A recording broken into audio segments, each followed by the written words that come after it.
ভারতকে অত্যাধুনিক F-35 যুদ্ধ বিমান দেয়ায় মার্কিন প্রস্তাবে ক্ষুব্ধ প্রতিক্রিয়া জানিয়েছে পাকিস্তান। মার্কিন প্রশাসনের এই সিদ্ধান্ত দক্ষিণ এশিয়ার সামরিক ভারসাম্য নষ্ট করবে বলে শঙ্কা দেশটির। গেল সপ্তাহে ওয়াশিংটনে এক বৈঠকে ভারতকে উন্নত প্রযুক্তির F-35 স্টিলথ যুদ্ধ বিমান সরবরাহের কথা জানিয়েছেন মার্কিন প্রেসিডেন্ট ডোনাল্ড ট্রাম্প। ট্রাম্প আরও জানান, এ বছরের শুরু থেকে ভারতের কাছে সামরিক সরঞ্জাম বিক্রি বাড়াবে যুক্তরাষ্ট্র। বিশ্বের এক অত্যাধুনিক যুদ্ধবিমান F-35 এটি পরিচিত পঞ্চম প্রজন্মের বিমান হিসেবে। এর দ্রুত গতি, নিঃশব্দে চলার ক্ষমতা, ৩৬০ ডিগ্রিতে ঘোরা, অত্যাধুনিক সেন্সর ও ডেটা ফিউশন একে দিয়েছে ভিন্নতা। এবার এ জেট ভারতের কাছে বিক্রির ঘোষণা দিলেন মার্কিন প্রেসিডেন্ট ডোনাল্ড ট্রাম্প। মাঠের অলরাউন্ডার আমি, আর ঘরের all rounder Tylox. Tylox toilet cleaner, clean মানেই টাইলক্স।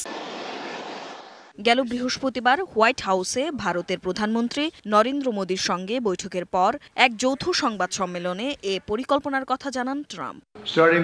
চলতি বছরের শুরু থেকেই আমরা ভারতের কাছে বিলিয়ন ডলারের সামরিক বিক্রি বাড়াবো। এছাড়াও ভারতকে F-35 যুদ্ধ বিমানটি সরবরাহ করার পথও প্রশস্ত করছি আমরা। আর ট্রাম্পের এ পদক্ষেপ দুই দেশের মধ্যে সামরিক সম্পর্ককে আরও জোরদার করবে বলে এক প্রতিবেদনে জানিয়েছে ভারতীয় সংবাদ মাধ্যম টাইমস অব ইন্ডিয়া।